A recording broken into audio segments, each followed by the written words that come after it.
प्यारे बच्चों, आप सभी लोगों का हमारे आरबी जायसवाल यूट्यूब चैनल में हार्दिक स्वागत है। आप आज के हम इस वीडियो में कक्षा 6 के सीखे गणित के इकाई 5 के बीजीय अवधारणाओं के बारे में समझेंगे और इसी से संबंधित अभ्यास 5 हल करेंगे। तो देखिए, अभी तक आपने अंकगणित के संख्याओं और उस पर आधारित संक्रियाओं का अध्ययन किया और हम अपने दैनिक जीवन में भी तमाम अंकगणितीय समस्याओं का हल निकाला।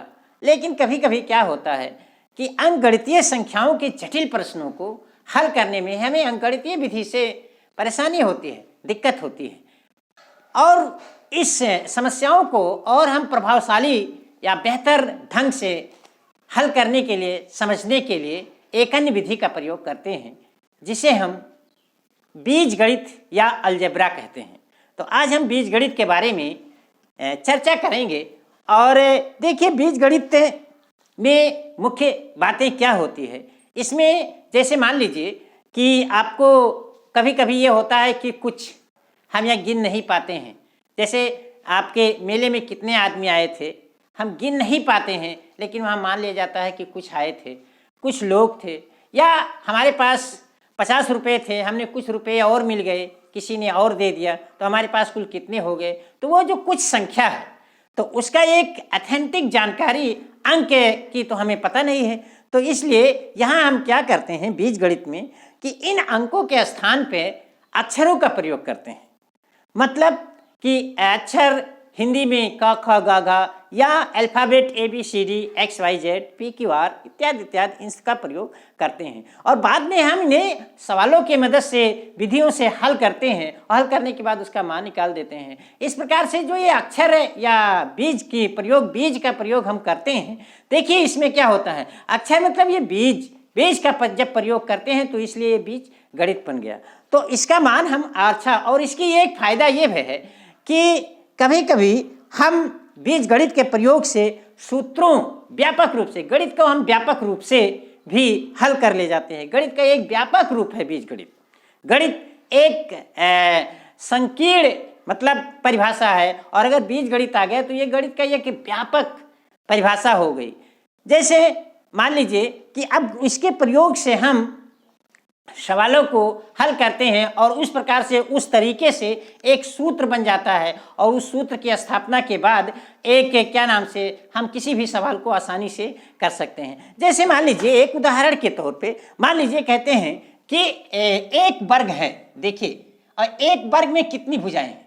आप गिनते हैं 1 2 3 4, यानी एक वर्ग में कितनी भुजाएं हैं। भुजा बराबर एक वर्ग में 4 भुजाएं। अब अगर मान लीजिए इसी तरह से अगर 2 वर्ग हो, देखिए 2 वर्ग, अब 2 वर्ग में कितनी भुजाएं हो गई भाई, 4 इसके और 4 इसके, 8 हो गया। मतलब कि 2 गुणे 4 और ये बराबर 8। और अगर मान लीजिए कि 3 वर्ग हो गया, एक वर्ग और हो गया, तो देखिए 4 वर्ग हो गया। अब 4 वर्ग हो गया तो 4 वर्ग में कितनी भुजाएं हो जाएंगी, तो जाहिर सी बात है, देखिए 3 गुणे 4 बराबर 12।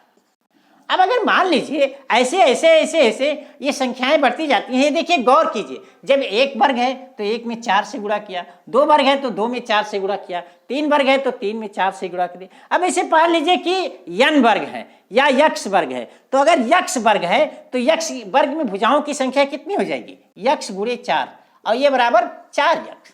अब देखिए 4 यक्ष भुजाओं की संख्या हो गई, तो यहाँ हम यक्ष का मान क्या हो जाएगा, यक्ष का मान 1 2 3 4 5 6 7 9 10 11 12 50 100 200 500 कुछ भी लिख सकते हैं। तो इस प्रकार से भुजाओं की संख्या बराबर 4 यक्ष एक सूत्र बन गया। क्या बन गया, सूत्र। अब अगर कहा जाए कि 50 वर्ग में कितनी भुजाएं होंगे, तो जाहिर सी बात है भुजाओं की संख्या बराबर 4 गुणे 50 बराबर 201 आसानी से आप हल कर सकते हैं। इसी प्रकार से कह लिया जाए कि चलो 1000 वर्ग है।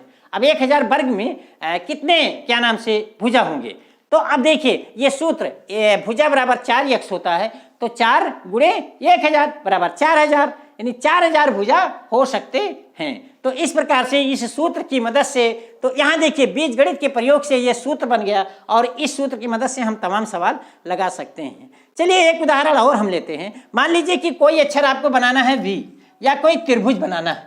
एक त्रिभुज बनाने में आपको 3 माचिस की तीली लगती है, 2 त्रिभुज बनाने में आपको 6 माचिस की तीली लगती है, तीन त्रिभुज बनाने में आपको तीन तीन त्रिका 9 माचिस की तीली रखती है। मतलब कि अगर एक त्रिभुज बनाते हैं तो 1 गुणे 3 बराबर 3 तीली लगती है, 2 लगाते हैं तो 2 गुणे 3 बराबर 6 माचिस की तीली लगती है, और अगर 3 बनाते हैं तो 3 गुणे 3 बराबर 9 माचिस की तीली लगती है। इसी प्रकार से अगर मान लीजिए कि हम n त्रिभुज बनाते हैं तो कितनी तीलियां लगेगी, तो n गुणे 3 बराबर 3n, यानी 3n यानी n त्रिभुज बनाने में हमें 3n तीलियों की जरूरत होगी। अब n क्या है, n कोई पूर्णांक कोई संख्या है।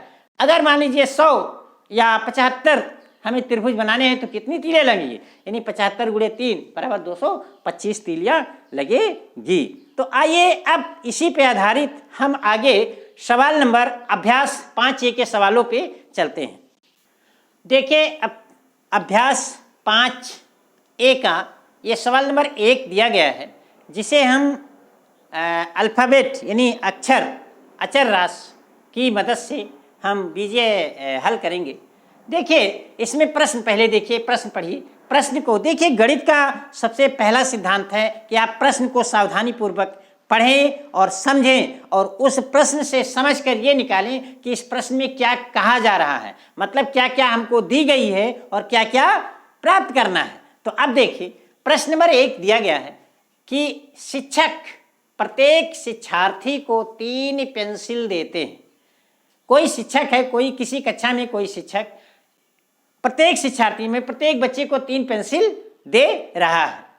यदि कक्षा में कुल शिक्षार्थियों की संख्या x हो और उस कक्षा में एक शिक्षार्थियों की संख्या कितनी है, x दी गई है। यहाँ हमने बताया कि बीजगणित में इसको बीजीय व्यंजक में कुछ ये BCD या PQR के रूप में हम लिखते हैं। अगर यहाँ संख्या होती, संख्या कुछ निश्चित है, 10 20 30 50 उस क्लास में संख्या है, लेकिन ये पता नहीं है कि कितनी संख्या है, कुछ संख्या है तो उसे हम कुछ x मान लेते हैं। आगे कहते हैं तो बताइए कि शिक्षक शिक्षार्थियों को कुल कितनी पेंसिलें देते हैं। अब देखिए इस प्रश्न से हमने आपको पहले भी बताया है और आज भी बताया है कि आपको 2 बातें निकालनी है। पहली बात कि प्रश्न में क्या क्या दिया गया है, प्रश्न में क्या क्या दिया गया है, और दूसरी बात फिर हमें प्रश्न से क्या क्या निकालना है, क्या निकालना है। अगर ये 2 बातें आप हल कर लेंगे, पता कर लेंगे प्रश्न से कि क्या दिया गया है और क्या निकालना है, तो समझिए 50% प्रश्न आपका हल हो गया, क्योंकि जो दिया गया है उसी से तो हम आगे बढ़ेंगे और मंजिल तक पहुंचेंगे जो निकालना है। अब बीच में तमाम रास्ते, तमाम हथकंडे, तमाम सूत्र या तमाम तरीके आप लगाएंगे, लेकिन आपको पहले क्या चाहिए, क्या क्या दिया गया है और उसकी मदद से क्या हमको चाहिए, ये दोनों आपको पता चल जानी चाहिए। जैसे अगर आपको चाय बनानी है तो चाय बनाने के लिए आपके सामान क्या क्या दिया हुआ है।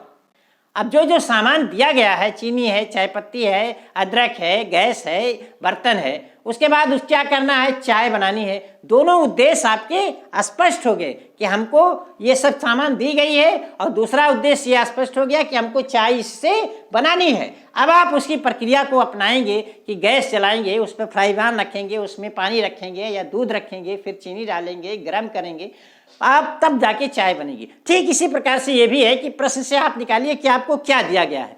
तो आप प्रश्न पढ़ते हैं तो देखिए इसमें कहते हैं कि शिक्षक प्रत्येक शिक्षार्थियों को 3 पेंसिल देता है। तो पहली चीज तो आपको यही पता चल गई कि शिक्षार्थियों को कितनी पेंसिल देते हैं। तो पहला चीज हो गई, प्रत्येक शिक्षार्थी को दी जाने वाली पेंसिलों की संख्या कितनी है, 3, यानी प्रत्येक बच्चे को 3 पेंसिल दी जाती है। यह पहली चीज आपको पता चल गई। उसके बाद दूसरी चीज कहती है यदि कक्षा में कुल शिक्षार्थियों की संख्या x है। अब यह भी पता चल गया कि यह भी ज्ञात दिया गया है कि शिक्षार्थियों की संख्या कितनी है। तो यहां देखिए कक्षा में शिक्षार्थियों की संख्या दी गई है x। अब 2 चीजें ये आपको पता है, ये 2 चीजें आपको ज्ञात हैं, आपको प्रश्न से ये 2 चीजें आपको ज्ञात है। अब प्रश्न के आगे क्या कहते हैं कि हमें जो प्राप्त करना है, प्राप्त ये करना है कि तो बताइए कि शिक्षक शिक्षार्थियों को कुल कितनी पेंसिलें देते हैं। कि शिक्षक शिक्षार्थियों को कुल कितनी पेंसिल देते हैं। ये देखिए दोनों चीज़ दी गई है कि शिक्षार्थियों की संख्या x है और एक शिक्षार्थी को हम 3 पेंसिल देते हैं। तो इस प्रकार से शिक्षक द्वारा दी गई पेंसिलों की संख्या क्या हो जाएगी भाई, दोनों को हम गुणा कर लेंगे। अगर एक बच्चे को दिया तो 3 पेंसिल, 2 बच्चे को दिया तो 3 दूनी 6 पेंसिल, 3 बच्चे को दिया तो 9 पेंसिल। इसी प्रकार से अगर x बच्चे हैं तो x बच्चे को दिया तो x गुणे 3, मतलब कि 3x पेंसिल उसको शिक्षार्थियों को 3x पेंसिलें दी गई। बंद कर दी। तो प्यारे बच्चों, अब इसी के साथ देखिए आपका ये एक सवाल इसमें हल हो गया। अब हम इसी अभ्यास के शेष सवालों को हम आपके साथ अगले वीडियो में मिलेंगे और तब तक के लिए उस वीडियो के डिस्क्रिप्शन बॉक्स में इस वीडियो का भी लिंक आपको दे दिया जाएगा कि जिसे क्लिक करके आप इस पूरे वीडियो को देख सकते हैं। और हमारे ख्याल से आप बीजगणितीय अवधारणा को आप अच्छी तरीके से समझ चुके हैं। अगर नहीं समझ चुके हैं तो वीडियो 2-3 बार देखें और उसके बाद समझ में आ जाएगा। और हाँ, अगर वीडियो पसंद आए तो हम वीडियो को लाइक और शेयर जरूर करें। इसी के लिए से साथ हम आपके साथ अगले वीडियो में अगले अभ्यास, अगले पार्ट के साथ, अगले सवाल के साथ मिलेंगे। तब तक के लिए धन्यवाद।